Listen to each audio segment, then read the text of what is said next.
రీసెంట్‌గా జరిగిన IPL 18 season ఫైనల్‌లో ఆర్సీబీ గెలిచి కప్ లిఫ్ట్ చేసిన విషయం మనందరికీ తెలిసిందే. అండ్ ఆ టీమ్‌కి ఉన్న ఫ్యాన్ బేస్ కూడా వేరే లెవెల్ ఉంటుంది. అందుకే ఇండియా వైడ్‌గా సెలబ్రేషన్స్ ఒక రేంజ్‌లో జరిగాయి. ఇప్పుడు అదే సెలబ్రేషన్స్ టైంలోనే ఒక ట్రాజడీ ఇన్సిడెంట్ జరిగింది. జూన్ 4, 2025న ఆర్సీబీ విక్టరీ పరేడ్‌ని చిన్నస్వామి స్టేడియం బెంగుళూరులో కర్ణాటక స్టేట్ క్రికెట్ అసోసియేషన్ వాళ్ళు ఆర్గనైజ్ చేశారు.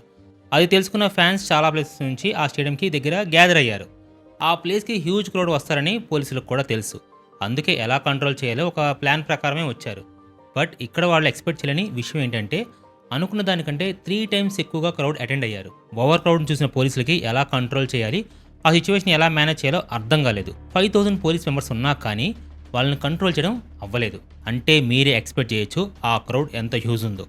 వచ్చిన వాళ్ళు స్టేడియం లోపల జరిగే ఈవెంట్‌లో పార్టిసిపేట్ చేయడానికి సింగిల్ గేట్ ద్వారా ఎంటర్ అవుతున్నారు. ప్రాబ్లం ఇక్కడే స్టార్ట్ అయింది. ఒక్కసారిగా అంతమంది ఎంటర్ అవుతుండడంతో ఒకరి మీద ఒకరు పడిపోతూ ప్యానిక్ అయ్యి బ్యాలెన్స్ లాస్ అయ్యారు.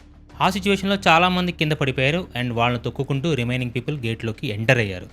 అలా కింద పడిపోయిన వారిలో 11 మెంబర్స్ దాకా చనిపోయారు అండ్ 50 మెంబర్స్కి పైగా సివియర్గా ఇంజూర్ అయ్యారు. అండ్ ఆ చనిపోయిన వారిలో ఒక బాబు కూడా ఉన్నాడు. వాళ్ళ ఫాదర్ మా సన్ దొరికితే ఎటువంటి పోస్ట్ మార్టం చేయకుండా మాకు ఇవ్వండి అని ఏడుస్తూ మీడియాతో మాట్లాడారు. ನೀವು ನಾಳೆ ಅವನಿಗೆ ಪೋಸ್ಟ್ ಮಾರ್ಟಮ್ ಗೀಸ್ಟ್ ಮಾರ್ಟಮ್ ಏನು ಬೇಡ ಸರ್ ಆಗೋಗ್ಬಿಟ್ಟಿದೆ. కర్ణాటక సీఎం సిద్ధరామయ్య గారు రియాక్ట్ అవుతూ ఈ ఇన్సిడెంట్ని మేము డిఫెండ్ చేయాలని అనుకోవట్లేదు. మేము ఎటువంటి ఇష్యూ రాకుండా ఉండడానికి ఎన్నో జాగ్రత్తలు తీసుకున్నా పీపుల్ గేట్స్ని కూడా బ్రేక్ చేసుకుంటూ వెళ్ళారు. సో ఈ ఇష్యూకి మాకు ఏ సంబంధం లేదని చెప్తున్నారు వాళ్ళు. జరిగింది మీ స్టేట్లో అయినప్పుడు మీదే కదా సార్ రెస్పాన్సిబిలిటీ. ఇంకోసారి జరగకుండా చూస్తామని చెప్పకుండా ఇలాంటి కామెంట్స్ చేస్తే మీ మీద పీపుల్కి ఉన్న ట్రస్ట్ అండ్ నమ్మకం రెండూ పోతాయి. కాబట్టి చనిపోయిన వాళ్ళకి ఫ్యామిలీస్కి గవర్నమెంట్ సపోర్ట్గా ఉంటుందని కోరుకుందాం.